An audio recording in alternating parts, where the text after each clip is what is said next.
Hi, Christine Curson with the Real Estate Store. So you're under contract on a property. What do you do next?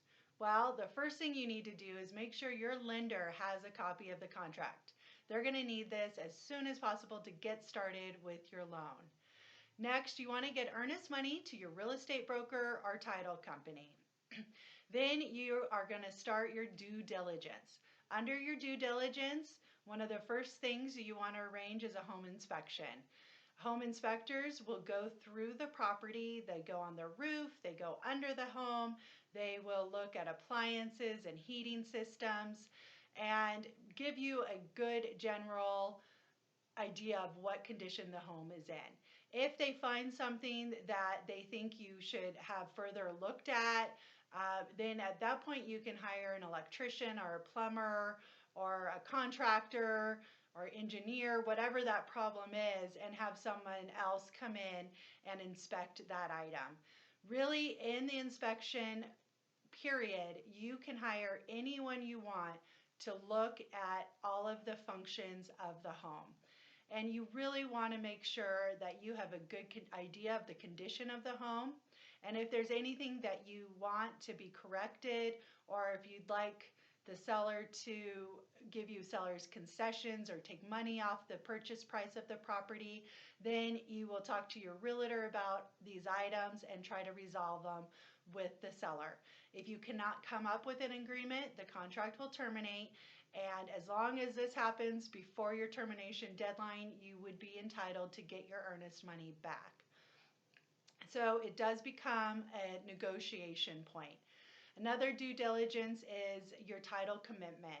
Usually about a week after you go under contract, the title company will send you your title policy. And with that, it has requirements. It tells you what needs to be done for the title company to ensure title on this property.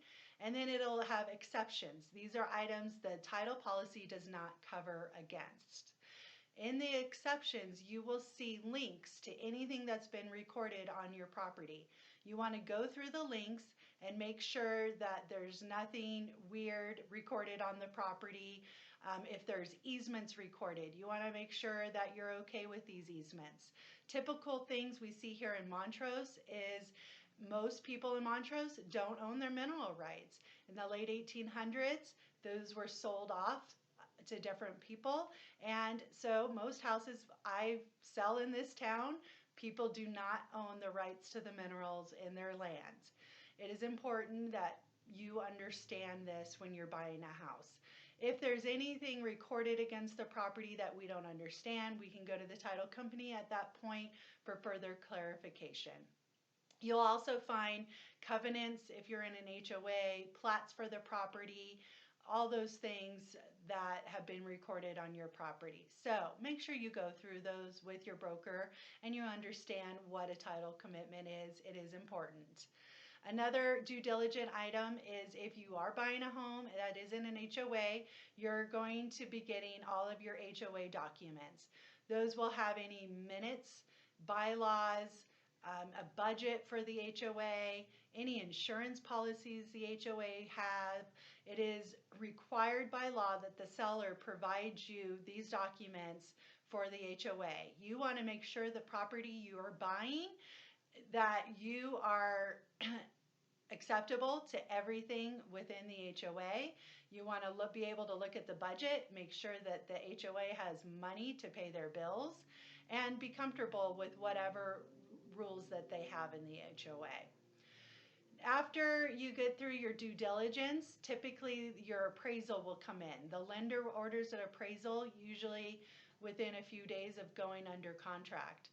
Once the appraisal is in, the lender will send you a copy of it and let you know if there's any exceptions in the appraisals, any requirements, anything that the lender needs you to correct in order to issue you a loan.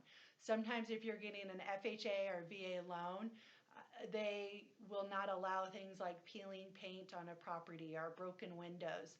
So that will be in the appraisal as well as the value of the home. If it does not come in at the purchase price, a couple things can happen. You can go to the seller and ask them to lower their price.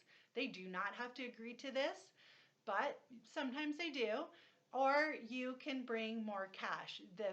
If you're getting a loan, the lender just needs the value to be there for the loan, even if that's putting an extra 50,000 down or whatever that is.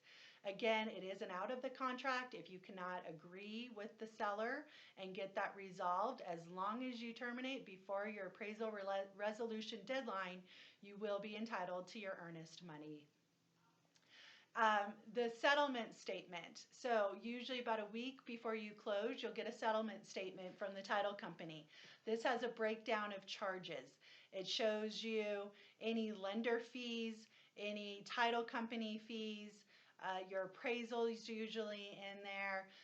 Taxes, they'll do a proration for the taxes. Here in Colorado, we pay taxes in arrears. So if you're buying a house closing July 1st, the seller will credit you for that year's taxes from January 1st to July 1st, and then it is your obligation to pay that the next year. So you go through that with your broker, make sure you understand all the charges, as well as it will have your amount due upon closing. So if you're doing a wire transfer, you want to get that arranged several days before closing, and then also, or if you're doing a money order, you want to get that from your bank a few days before closing as well. I'm sorry, a cashier's check, not a money order. And then before closing, you're going to want to do a home walkthrough. So you have the right to walk through the property, verify it is in the same condition as it was when you put in your offer. There's no new holes in the wall. The property looks good, clean, ready to go. So after the walkthrough, you're closing. So if you're getting a loan, you're going to want to warm up your hand, do some little finger exercises because you have some signing to do. But closing day, make sure you have your ID with you. It takes about an hour if you're getting a loan. Hopefully sellers and buyers can be together because it's an exciting time. So you sign all your loan documents, then you sign the real estate documents. The title company will come in. They will give you your copies of everything you've signed, and you are good to go. Congratulations, you're a homeowner. If you have any questions about the home buying process, feel free to give me a call.